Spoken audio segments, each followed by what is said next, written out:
तो आइए देखते हैं आज क्लास 12th के जो है फिजिक्स के कुछ महत्वपूर्ण लघु उत्तरीय प्रश्न उत्तर दोनों यहाँ पे साफ साफ आपको दिख रहा होगा। मैं इसमें आपको समझाने का प्रयास करूँगा जो है। तो सबसे पहला इसमें प्रश्न दे रखा है महत्वपूर्ण इंपॉर्टेंट क्वेश्चन, जो लघु उत्तरीय प्रश्न होते हैं क्लास 12th के फिजिक्स के मोस्ट इंपॉर्टेंट क्वेश्चन, जो 2023 बोर्ड एग्जाम के दृष्टिकोण से बहुत इंपॉर्टेंट हैं।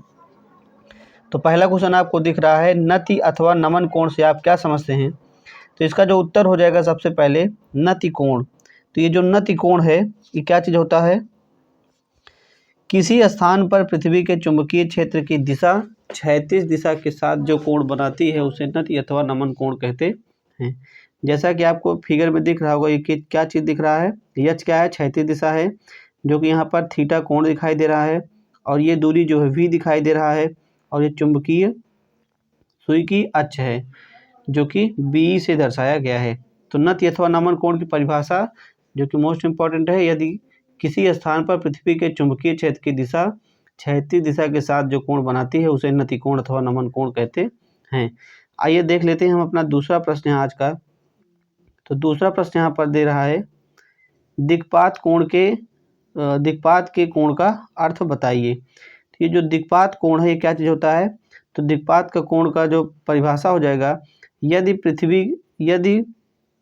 पृथ्वी के किसी स्थान पर चुंबकीय याम्योत्तर एवं भौगोलिक याम्योत्तर के बीच बने कोण को दिक्पात का कोण कहते हैं। तो पृथ्वी तल के किसी स्थान पर चुंबकीय याम्योत्तर एवं भौगोलिक याम्योत्तर के बीच बने कोण को दिक्पात कोण कहते हैं। तो यहाँ पर एक शब्द आया है चुंबकीय याम्योत्तर। ये चुंबकीय याम्योत्तर क्या होता है? तो आइए अगले प्रश्न में जानते हैं चुंबकीय याम्योत्तर क्या चीज़ होता है। तो अगला प्रश्न है, चुंबकीय याम्योत्तर की परिभाषा दीजिए। तो यहाँ पे सबसे पहले चुंबकीय याम्योत्तर की परिभाषा को जानते हैं। किसी स्थान पर अपने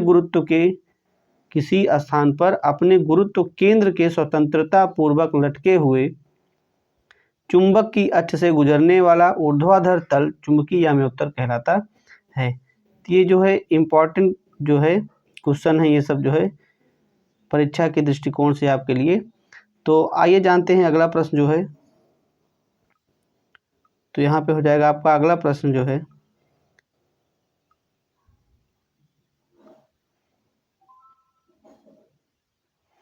अगला प्रश्न दिखाई दे रहा है आपको जो है यहाँ पर, भूचुंबकीय के अवयवों में आपस में संबंध लिखिए। तो ये जो प्रश्न है हमारा भूचुंबकीय, इसमें जानते हैं भूचुंबकत्व के अवयवों में आपस में संबंध हमको बताना है। तो आप इसको कैसे करेंगे? तो क्षैतिज एवं ऊर्ध्वाधर घटकों में संबंध, क्या चीज़? क्षैतिज तथा ऊर्ध्व घटकों में संबंध। v बराबर होता है एच टेन थीटा, अथवा हम इसको लिख सकते हैं टेन थीटा बराबर v अपान एच। और यहाँ पर आगे अगर देख लें हम, v अपान एच हो गया, और यहाँ पर लिख सकते हैं या तीन नदी कोण क्या हो? थीटा हो, तो टेन इनवर्स v अपान एच, टेन इनवर्स v अपान एच, यानी भूचुंबकत्व के अवयव। आपको ये क्वेश्चन में केवल आपको यहीं तक लिखना है, लेकिन आपसे प्रश्न में और भी प्रश्न पूछ सकता है कि भूचुंबकत्व के अवयव क्या हैं। तो भूचुंबकत्व के अवयव में आप लिख सकते हैं नति कोण अथवा नमन कोण, दिक्पात का कोण लिख सकते हैं, और क्षैतिज या पृथ्वी के चुंबकीय क्षेत्र के क्षैतिज घटक को आप यहाँ पर लिख सकते हैं। और आगे जो है अगला देख लीजिए, इसमें अगला प्रश्न कह रहा है, पृथ्वी के उत्तरी व दक्षिणी ध्रुव चुंबकीय ध्रुवों पर नमन कोण का मान कितना होता है? तो इसका जो आंसर हो जाएगा हमारा, देख लें, उत्तरी व दक्षिणी ध्रुव अथवा चुंबकीय ध्रुवों पर नमन कोण का मान कितना होता है? 90 अंश होता है। तो उत्तरी व दक्षिणी ध्रुव अथवा चुंबकीय ध्रुवों पर नमन कोण थीटा का मान क्या होता है? 90 डिग्री का होता है। ये रहा आपका अगला क्वेश्चन। तो आइए जान लेते हैं अब अगले क्वेश्चन पे। अगला क्वेश्चन कह रहा है आपसे, इसमें कह रहा है, जिस स्थान पर पृथ्वी के चुंबकीय क्षेत्र के क्षैतिज तथा ऊर्ध्वाधर घटक बराबर होते हैं वहाँ पर नति कोण कितना होता है? तो यहाँ पर एक बहुत ही अच्छा क्वेश्चन है, आपकी परीक्षा के दृष्टिकोण से जो है महत्वपूर्ण प्रश्न है। कह रहा है सूत्र, इसमें एक सूत्र लगता है v बराबर एच टेन थीटा, और v बराबर एच के लिए थीटा बराबर 45 डिग्री रखेंगे। तो यहाँ पर दे देते हैं एच बराबर v हो जाएगा, थीटा बराबर हमको निकालना है, हम जानते हैं टेन थीटा बराबर v अपान एच। tan थीटा बराबर V/H। और यहाँ से हम देख लें कि H बराबर V, तो V की जगह हम यहाँ पर H रख देंगे, H से H कैंसिल हो जाएगा, तो tan थीटा का मान आ जाएगा 1, tan थीटा बराबर 1, और tan 45 का मान होता है 1, और उसको आगे हल कर देंगे, tan कैंसिल हो जाएगा, तो tan थीटा बराबर या थीटा बराबर 45 डिग्री आपको मान यहाँ से आ जाएगा। तो ये महत्वपूर्ण प्रश्न है आपके परीक्षा के दृष्टिकोण से 2023 में जो है। तो अगला देखते हैं प्रश्न जो है, ये भी महत्वपूर्ण इंपॉर्टेंट क्वेश्चन है, मोस्ट इम्पॉर्टेंट यहाँ पर हम इसको कह सकते हैं इस प्रश्न को। तो यहाँ पर जो है इम्पॉर्टेंट लिख सकते हैं हम इसको। कह रहा है चुंबकीय बल रेखाओं एवं वैद्युत बल रेखाओं में अंतर लिखिए। इसका उत्तर हो जाएगा चुंबकीय बल रेखाएं बंद वक्र होती हैं, जबकि वैद्युत बल रेखाएं बंद वक्र नहीं होती। आपको चित्र के माध्यम से यहाँ पर दर्शाया गया है। एक पहला यहाँ पर देख लीजिए कि ये बंद वक्र हैं, जबकि विद्युत बल रेखाएं बंद वक्र में नहीं होती हैं। और यहाँ पे आपका अगला प्रश्न जो हो जाएगा इसी क्रम में, तो अगले प्रश्न में आपको दिखाई दे रहा है प्रश्न यहाँ पर कि यहाँ से जो है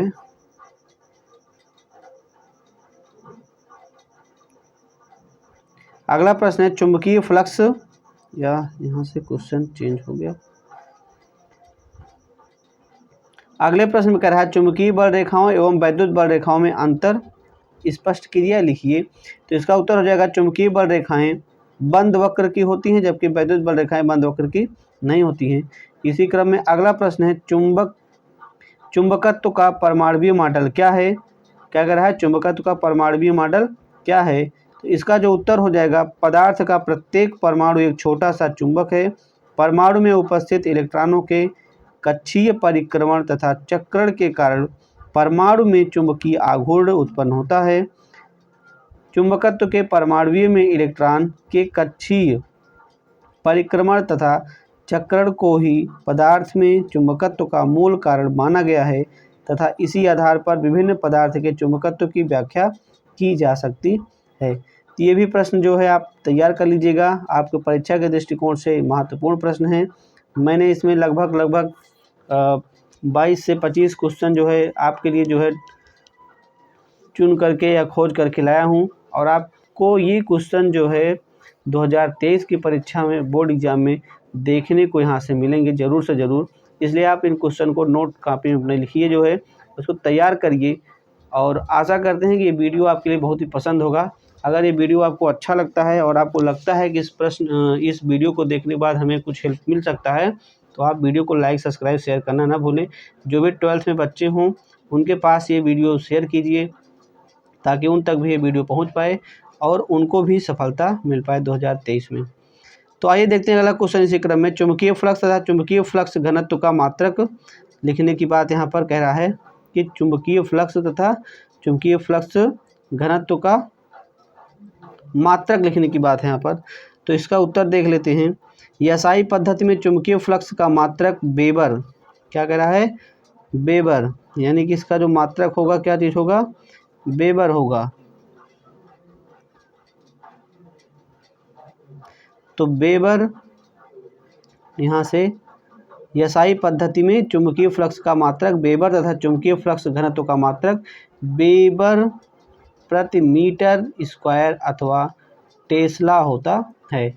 या हम कह सकते हैं एक गॉस बराबर कितना होता है, 10 टेस्ला होता है, और इसका मात्रक होता है न्यूटन प्रति एम्पियर मीटर। अगले प्रश्न में आते हैं, जो कि महत्वपूर्ण इंपॉर्टेंट क्वेश्चन है या मोस्ट इंपॉर्टेंट क्वेश्चन है। लेंज का नियम किस संरक्षण पर का पालन करता है। तो इसका उत्तर हो जाएगा, यहाँ से देख लें, जो है ये जो लेंज का नियम है किस नियम का पालन करता है। तो ये जो लेंज का नियम है लेंज का नियम किस संरक्षण के नियम का पालन करता है। तो ऊर्जा संरक्षण के नियम का पालन करता है लेंज का नियम। अगला प्रश्न देख लेते हैं। अगला प्रश्न कह रहा है स्वप्रेरण गुणांक की विमा लिखिए। तो स्वप्रेरण गुणांक जो होता है ये अन्योन प्रेरकत्व की विमा, यानी कि स्वप्रेरण गुणांक को ही हम अन्योन प्रेरक कहते हैं। तो इसकी विमा हो जाएगी ml² T⁻², A⁻², जो कि बीमा जो लिखा जाता है बड़े कोष्ठक के अंदर लिखा जाता है, आप सब जानते होंगे। ई बराबर क्या होता है, minus L D I upon D T. तो यहाँ से हम लिख देंगे यल बराबर minus E upon D I upon D T. इसको और आगे जब सॉल्व कर लेंगे तो ये हो जाएगा हमारा, यहाँ से हमें प्राप्त होगा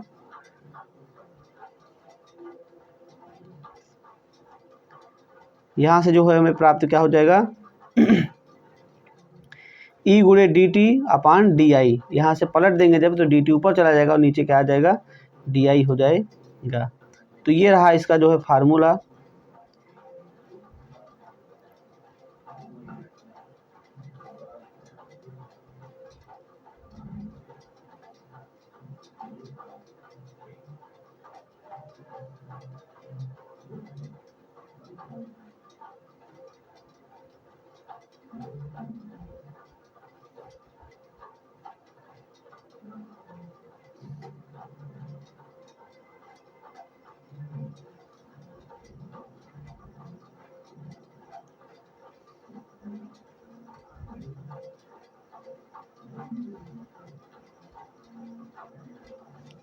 यहाँ इसका मात्रक हो जाएगा वोल्ट गुणे सेकेंड अपान एम्पियर, या हम इसको लिख सकते हैं जूल गुणे सेकेंड अपान कूलाम प्रति एम्पियर या गुणे एम्पियर। तो स्वप्रेरण गुणांक का मात्रक क्या हो जाता है, हेनरी होता है।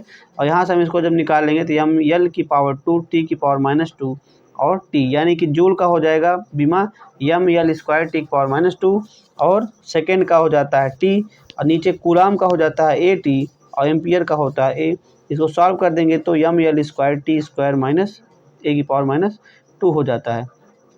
अगले प्रश्न को नज़र डालते हैं तो हो जाता है यहाँ पर हेनरी स्वप्रेरण गुणांक की परिभाषा दीजिए। तो यहाँ पर स्वप्रेरण गुणांक यल बराबर होता है E upon D I upon delta I upon delta T. इसको लिख सकते हैं delta I upon delta T बराबर 1 एम्पियर प्रति सेकेंड, ई बराबर 1 वोल्ट या यल बराबर 1 हेनरी हम यहाँ पे कह सकते हैं। अतः यदि किसी कुंडली में धारा परिवर्तन की दर 1 एम्पियर 1 सेकेंड प्रवाहित पर कुंडली में प्रेरित विद्युत वाहक बल का मान 1 वोल्ट हो तो कुंडली का स्वप्रेरण गुणांक 1 हेनरी होता है। तो 1 हेनरी के यहाँ पर परिभाषा अगर लिखना चाहें तो हम लिख सकते हैं यदि किसी कुंडली में धारा परिवर्तन की दर 1 एम्पियर 1 सेकेंड में होने वाली कुंडली में प्रेरित विद्युत वाहक बल का मान 1 वोल्ट हो तो कुंडली का स्वप्रेरण गुणांक 1 हेनरी होगा। अगला प्रश्न अन्योन प्रेरण का उदाहरण दीजिए। तो अन्योन प्रेरण का उदाहरण होता है ट्रांसफार्मर। ये बहुविकल्पीय प्रश्न पूछा जा सकता है कि अन्योन प्रेरण का उदाहरण क्या हो जाएगा, ट्रांसफार्मर हो जाएगा। और इसी से एक रिलेटेड एक क्वेश्चन और आ सकता है स्वप्रेरण या चौक कुंडली का उदाहरण। स्वप्रेरण का उदाहरण क्या हो जाएगा, चौक कुंडली होता है। अगला प्रश्न है जो कि मोस्ट इंपॉर्टेंट है, भंवर धाराएं बनने के क्या कारण हैं। तो इसका उत्तर हो जाएगा आपके लिए लिख दें यहाँ पे, भंवर धाराएं बनने का क्या कारण है। तो इसका आंसर लिखेंगे हम चुंबकीय फ्लक्स परिवर्तन के कारण उत्पन्न वैद्युत चुंबकीय प्रेरण, उत्पन्न चुंबकीय प्रेरण हो जाएगा, यानी चुंबकीय फ्लक्स परिवर्तन के कारण उत्पन्न वैद्युत चुंबकीय प्रेरण। अगला प्रश्न देख लेते हैं, स्वप्रेरण क्या है। तो स्वप्रेरण क्या है, किसी कुंडली में प्रवाहित वैद्युत धारा के मान में परिवर्तन के कारण कुंडली में एक प्रेरित धारा उत्पन्न हो जाती है। वैद्युत चुंबकीय प्रेरण की इस घटना को स्वप्रेरण कहते हैं। ये आसान क्वेश्चन है जो है, इसको आप देख लीजिए। अगला प्रश्न यहाँ पर कह रहा है, त्रिज्या r तथा n फेरों वाली एक वृत्ताकार समतल कुंडली के स्वप्रेरकत्व का सूत्र लिखिए। स्वप्रेरकत्व का सूत्र यहाँ पर हमको बताना है। तो स्वप्रेरकत्व बराबर होता है, यानी कि यल बराबर μ0 पाई n square into small r अपान 2, या इसका मात्रक हेनरी होता है। जहाँ म्यू क्या चीज़ है, अब यहाँ पे जो भी आपने लिखा है इसको मान, सबका मान लिख दो ताकि वहाँ पर जो एग्जामिनर होंगे या जो कॉपी आपके चेक करेंगे उनको सब कुछ समझ में आ जाए। तो μ0 क्या है, वायु अथवा निर्वात में चुंबकीय या चुंबकशीलता। n क्या चीज़ है, फेरों की संख्या है, जहाँ स्मॉल r क्या है, त्रिज्या है। अगला प्रश्न, एक कुंडली का स्वप्रेरण गुणांक 10 मिली हेनरी है। इसमें वैद्युत धारा 5 मिली सेकेंड में 5 एम्पियर से 15 एम्पियर हो जाती है। तो कुंडली में प्रेरित विद्युत वाहक बल ज्ञात करना है। ये सवाल जो न्यूमेरिकल है मोस्ट इम्पॉर्टेंट है, पेपर में पूछा गया है, तो इसलिए परीक्षा के दृष्टिकोण से भी महत्वपूर्ण है, इसलिए मैंने इस क्वेश्चन को लिया है। तो सबसे पहले क्वेश्चन को जब सॉल्व करेंगे, सबसे पहले जो जो दिया गया है उसको लिख लेंगे। तो दिया है यल बराबर 10 हेनरी या 10 मिली हेनरी। इसको जब हम हेनरी में कन्वर्ट करेंगे तो हम जानते हैं कि हेनरी में कन्वर्ट करने के लिए 10 की घात 3 से गुणा कर दिया जाता है। तो 10 गुणे 10 घात -3 हेनरी, यानी इसको जब सॉल्व कर देंगे 10 की घाते -2 हेनरी आ जाएगा। और डेल्टा टी का मान 5 मिली सेकेंड दिया है, इसको सेकेंड बदल लेंगे तो 10 की घाते -3 से इसमें गुणा हो जाएगा तो हो जाएगा सेकेंड, यानी कि 5 गुणे 10 घाते -3 सेकेंड। और डेल्टा आई बराबर 15 में से 5 को हम क्या कर देंगे, घटा, क्योंकि क्वेश्चन में कह रहा है कि 5 एम्पियर से 15 एम्पियर हो जाती है, तो 15 - 5 यानी कि 10 एम्पियर। तो प्रेरित विद्युत वाहक बल E बराबर हो जाएगा यल डेल्टा आई, क्या हो जाएगा फार्मूले से, E बराबर L delta I upon delta T. Delta I का मान रख देंगे तो 10 घाते -2 गुणे 10 और नीचे 5 गुणे 10 घाते -3। इसको जब सॉल्व कर देंगे 2 गुणे 10 घाते 2 और 10 घाते 3, तो यहाँ से 10 घाते 2 10 घाते 3, इसको जब हल करेंगे 2 गुणे 10 यानी कि 20 वोल्ट यहाँ पर हमारा आंसर मिल जाएगा इस प्रश्न का उत्तर। आइए अगले प्रश्न की ओर चलते हैं। तो अगले प्रश्न में हमको दिखाई दे रहा है, कह रहा है कि इस प्रश्न का जो है, इस प्रश्न में हमसे कह रहा है वैद्युत चुंबकीय प्रेरण संबंधी लेंज का नियम लिखिए। समझाइए कि लेंज का नियम ऊर्जा संरक्षण पर आधारित है। तो लेंज का नियम जो कि आपको पीछे पढ़ा चुके हैं, तो लेंज का नियम क्या होता है इस पे जान लेते हैं फिर से एक बार पुनः। तो इस नियम के अनुसार किसी परिपथ में प्रेरित वैद्युत धारा की दिशा सदैव ऐसी होती है कि वह उस कारण का विरोध करती है जिससे वह स्वयं उत्पन्न होती है। लेंज का नियम एवं ऊर्जा संरक्षण के बारे में जान लेते हैं। तो यहाँ पर जान लेते हैं, किसी चुंबक तथा कुंडली के बीच सापेक्ष गति कराने के लिए कुछ यांत्रिक कार्य करना पड़ता है। यांत्रिक कार्य करने में व्यय यांत्रिक ऊर्जा ही वैद्युत में परिवर्तित होकर प्रेरित विद्युत वाहक बल तथा प्रेरित धारा के रूप में प्राप्त होती है। इस प्रकार ऊर्जा केवल एक रूप से दूसरे रूप में परिवर्तित होती है। अतः लेंज का नियम ऊर्जा संरक्षण के नियम का पालन करता है। ये परीक्षा के दृष्टिकोण से बेहद ही महत्वपूर्ण क्वेश्चन है, तो आप आशा करते हैं आप इसको नोट करेंगे और तैयार कर लेंगे, तभी आपको परीक्षा में जो है अच्छे मार्क्स लाने में हेल्प करेंगे।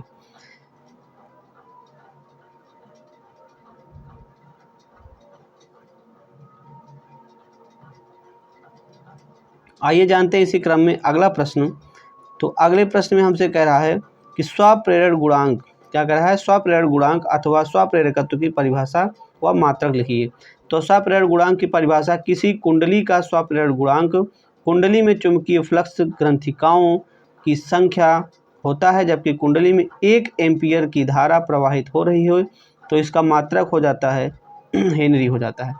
फार्मूला क्या हो जाएगा इसका, एन फाई बी बराबर यल आई। यदि i बराबर 1 हो तो एन फाई बी बराबर क्या हो जाएगा, यहाँ पर टी हो जाएगा, यानी कि यल हो जाएगा। इसका बीमा हो जाएगा यम यल स्क्वायर टी की घात -2 a की पावर 2। अगला प्रश्न देखते हैं, यदि प्राथमिक कुंडली में बहने वाली धारा 3 एम्पियर की धारा को 0.001 सेकेंड में शून्य कर दिया जाए तो द्वितीय कुंडली में उत्पन्न प्रेरित विद्युत वाहक बल 15,000 वोल्ट हो जाता है। इस कुंडली का अन्योन्य प्रेरण गुणांक ज्ञात कीजिए। तो इस प्रश्न में सबसे पहले जो दिया गया उसको लिख लेंगे। डेल्टा आई बराबर दिया है 0 से 3 यानी कि 0 - 3, हल कर देंगे -3 एम्पियर। डेल्टा टी का मान दिया है 0.001 सेकेंड और E2 को मान दिया है 15,000 वोल्ट। तो यहाँ से हम फार्मूला कौन सा लगा देंगे, E2 बराबर -m डेल्टा यल आई अपान डेल्टा टी। यम का मान इसमें हमको निकालने के लिए कह रहा है, तो फार्मूले से हम हल करेंगे तो यम बराबर -E2 गुणे डेल्टा टी अपान डेल्टा आई 1, और यहाँ पर जब मान रख देंगे और मान रख के जब इसको सॉल्व कर देंगे तो आ जाएगा हमारा 5 हेनरी आ जाएगा उत्तर इसका। तो ये न्यूमेरिकल भी है जो कि आपके परीक्षा के दृष्टिकोण से बेहद ही महत्वपूर्ण है। आइए अगला प्रश्न जानते हैं यहाँ पर, जो कि मोस्ट इम्पॉर्टेंट प्रश्न है। ये भी कह रहा है अन्योन्य प्रेरण गुणांक की परिभाषा एवं मात्रक तथा एक व्यवहारिक उदाहरण भी दीजिए। तो इसका उत्तर हम लिखने का प्रयास करते हैं।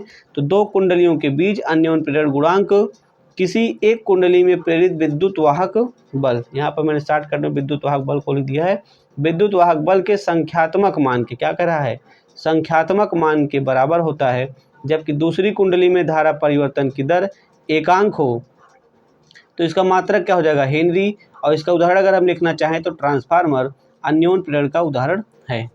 इसी क्रम में अगला प्रश्न देखते हैं। यहाँ पर अगले प्रश्न में हमसे कह रहा है कि कुंडली में उत्पन्न वैद्युत वाहक बल का व्यंजक कोणीय चाल के पदों में लिखना है। तो इसके आंसर में हम लिखेंगे विद्युत वाहक बल E बराबर एन बी ए ओमेगा साइन ओमेगा टी। तो E बराबर एन बी ए ओमेगा साइन ओमेगा टी। तो इसका हो जाएगा यहाँ पर जो कि फार्मूला से हल कर देंगे तो E बराबर E0 साइन ओमेगा टी, जहाँ E क्या चीज़ है, अधिकतम प्रेरित विद्युत वाहक बल है। आइए अगला इम्पॉर्टेंट प्रश्न देखते हैं। प्रत्यावर्ती धारा के वर्ग माध्य मूल यानी कि IRMS तथा शिखर मान I0 में क्या संबंध है। तो प्रत्यावर्ती धारा, इसका उत्तर हो जाएगा प्रत्यावर्ती धारा का वर्ग माध्य मूल मान यानी कि IRMS बराबर I0/√2 होता है, जहां R बराबर क्या है, रूट, और M है मीन, और यस क्या है, स्क्वायर है। तो IRMS बराबर I0/√2। I बराबर क्या है, धारा का शिखर मान, IRMS क्या है, वर्ग माध्य मूल मान यानी कि प्रत्यावर्ती धारा। आइए इसी क्रम में अब देखते हैं अगले प्रश्न की ओर, जो कि मोस्ट इम्पॉर्टेंट है। अगला प्रश्न भी कह रहा प्रत्यावर्ती धारा स्रोत से जुड़े हुए संधारित्र के धारितीय प्रतिघात का सूत्र लिखिए। इसका उत्तर हो जाएगा संधारित्र का धारितीय प्रतिघात XC बराबर 1/ओमेगा C बराबर, हम इसमें लिख सकते हैं ओमेगा C जगह पे तो 1/2 पाई FC, 2 पाई FC यहाँ पर हो जाएगा। और XC बराबर 1/ओमेगा C बराबर 1/2 पाई FC, वही 2 बार लिख दिया है मैंने फार्मूले में जो है। तो ये फार्मूला रहा, यहाँ पे थोड़ा सा, जहाँ XC क्या है, धारितीय प्रतिघात है, F आवृत्ति है, C क्या है, हमारा धारिता है। तो अगले प्रश्न में देखते हैं, जो कि हमसे प्रश्न में पूछ रहा है कि प्रतिघात अथवा प्रतिबाधा की विमा लिखिए। तो प्रतिघात अथवा प्रतिबाधा की विमा होती है ML T⁻³ A⁻²। प्रेरण प्रतिघात XC बराबर ओमेगा L यानी कि ओम इसका मात्रक हो जाएगा, और धारितीय प्रतिघात XC बराबर 1/ओमेगा C, इसका भी मात्रक ओम होता है। और प्रतिबाधा Z बराबर रूट के अंदर R² प्लस ओमेगा² L², ये भी इसका मात्रक ओम होता है। यानी कि ओम बराबर वोल्ट प्रति एम्पियर, यानी वोल्ट को हम लिख सकते हैं जूल और एम्पियर को लिख सकते हैं कूलाम गुणे एम्पियर।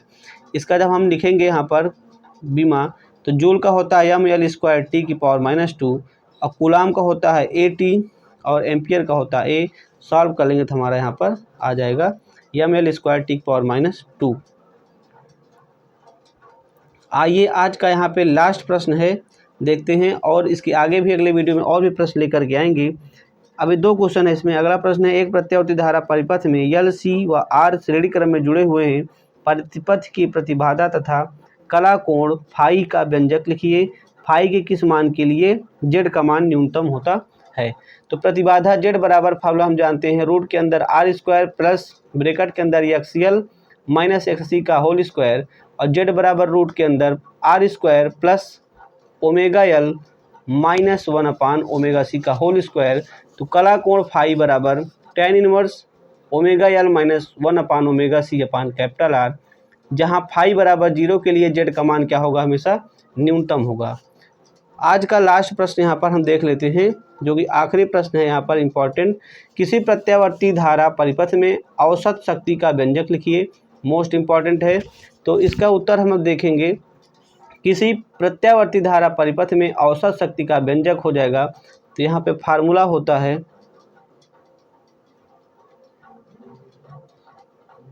फार्मूला जो हो जाएगा यहाँ पर P बराबर PRMS गुणे IRMS गुणे cos फाई। तो जहाँ फाई बराबर प्रतिपथ में वोल्टेज तथा धारा के बीच कालांतर है, cos फाई क्या है, यहाँ पर शक्ति गुणांक है, VRMS क्या है, प्रत्यावर्ती वोल्टेज का वर्ग माध्य मूल मान है, और IRMS है, प्रत्यावर्ती धारा का वर्ग माध्य मूल है। तो इस प्रकार से यहाँ पे आपके लिए कुछ इम्पॉर्टेंट क्वेश्चन थे जो कि आपको यहाँ पर करा दिया गया। ये इम्पॉर्टेंट प्रश्न जो है आपकी परीक्षा की दृष्टि से, यानी कि बोर्ड एग्जाम 2023 क्लास 12 के लिए, जो कि बहुत ही महत्वपूर्ण है सारे प्रश्न। आशा करते हैं आपको वीडियो अच्छा लगा होगा और आप इन प्रश्नों को तैयार करेंगे। आगे और भी वीडियो में आपके लिए ऐसे ही इम्पॉर्टेंट क्वेश्चन लाते रहेंगे। वीडियो देखने के लिए आप सबका बहुत बहुत धन्यवाद। जय हिंद, जय भारत।